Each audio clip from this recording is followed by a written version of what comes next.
ৰাজ্যত দীৰ্ঘদিন ধৰি এটা বিতৰ্কৰ সূচনা হৈ আছে হেয়া হল ট্ৰেডিং হয় ট্ৰেডিংৰ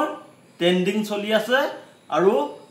এতিয়া ৰাজ্য চৰকাৰখনৰ সন্মানীয় মুখ্যমন্ত্ৰী ডক্টৰ হিমন্ত বিশ্ব শৰ্মা ডাঙৰীয়াই ট্ৰেডিং কেলেংকাৰী 32টা গোচৰ CBI লৈ হস্তান্তৰ কৰা সিদ্ধান্ত লৈছে হয় অসম চৰকাৰৰ কেবিনেটত সিদ্ধান্ত হৈছে অনৈতিকভাৱে ট্ৰেডিংৰ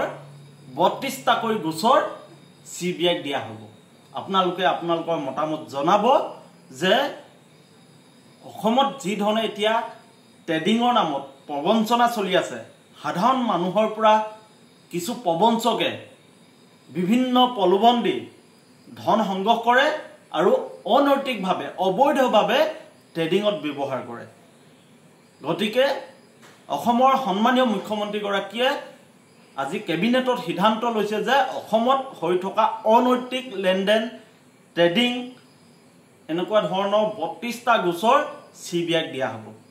আহক চাওঁ অসমৰ মুখ্যমন্ত্ৰী গৰাকীয়ে আজি এই সন্দৰ্ভত কি ক'লে আজি আমাৰ ৰাজ্য চৰকাৰৰ কেবিনেটে যোৱা কিছুদিনত আমাৰ ষ্টক ট্ৰেডিংৰ নামত যেটো ফ্ৰডুলেন্ট ট্ৰানজেকশন হৈছে আৰু বিভিন্ন মানুহৰ টকা পইচা অনৈতিকভাৱে ডিপজিটৰ নামত লৈ তেওঁলোকে নিজৰ ব্যক্তিগত স্বাৰ্থত ব্যৱহাৰ কৰিছে তেনেকুৱা 32টা গোচৰ CBI দিবৰ কাৰণে সিদ্ধান্ত গ্ৰহণ কৰিছে আৰু এই গোটেই 32টা গোচৰ CBI তদন্ত কৰিব মোৰ যোৱা দিল্লী ভ্ৰমণৰ সময়ছোৱাত ভাৰতৰ গৃহমন্ত্ৰী ডাঙৰীয়াৰ লগত মই আলোচনা কৰিছিলো আৰু তেখেতেও CBI এই গোচৰ দিয়াত সন্মতি প্ৰকাশ কৰিছিলে আৰু এই গোচৰটো ট্ৰান্সফাৰৰ প্ৰক্ৰিয়া এমাহ সময় লাগিব কাৰণ তেওঁলোকে DOPTৰ পৰা নটিফিকেশন কৰিব লাগিব ইয়াৰ কিছু প্ৰসেস আছে কিন্তু আমি আজিৰ কেবিনেটত এটো সিদ্ধান্ত লৈছো যে